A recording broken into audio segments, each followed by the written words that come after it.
So good evening guys. So bali update po natin yung ating mga alagang cubs. So bali nasa 15 days na po ang ating pong mga cubs. So nasa November 10 po nung napisa itong mga cubs.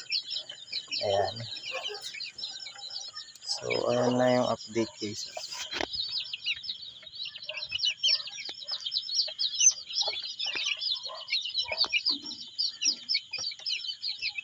Ayan, so bali ang pinainom natin yung yung may probiotic na vitamin nila. Ayan, Betracin na may probiotic.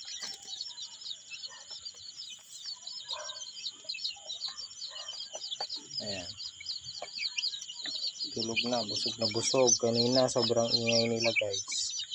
Naubusan kasi sila ng pagkain kanina kaya sobrang ingay nila. Ngayon tahimik na. Busog na busog guys. Sa 15 days.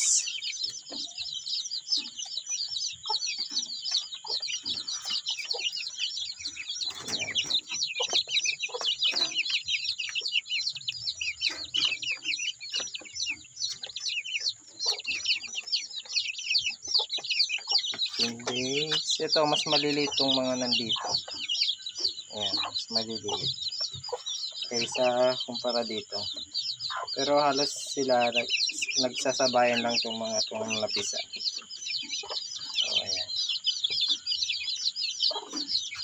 Nasa 27 na lang yung 30 pieces. Ayan, nasa 27 na lang guys.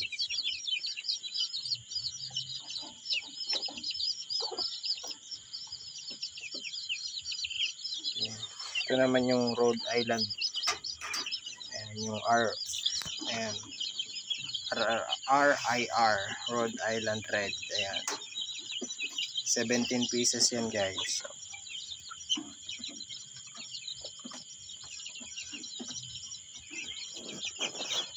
ayan.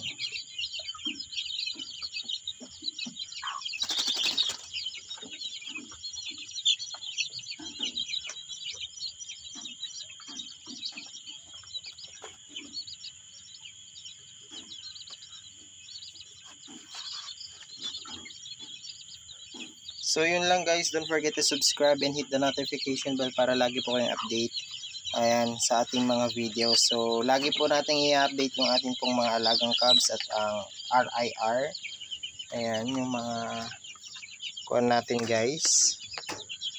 Yung ating mga alagang native chicken. Ito, yung ating mga native chicken, no. Nasa 10 yung anak guys. Ayan. Yung native natin. So bali yung 4 na RIR nandito sa kabila kaso madilim na dito. Ito nasa 13 pieces din yung anak neto. Ayan.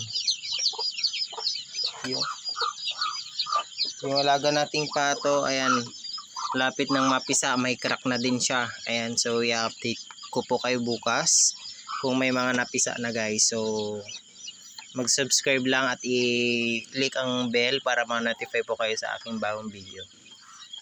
Ayan. Ito yung native chicken din natin guys. May anak na. Ayan. Ito yung nakakulong dati. Ito yung anak niya guys. Ganyan kalalaki.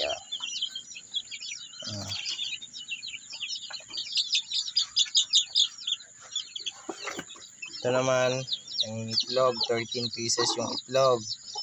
Ayun yung dalawa nating gansa guys. Ayan, dalawang gansa.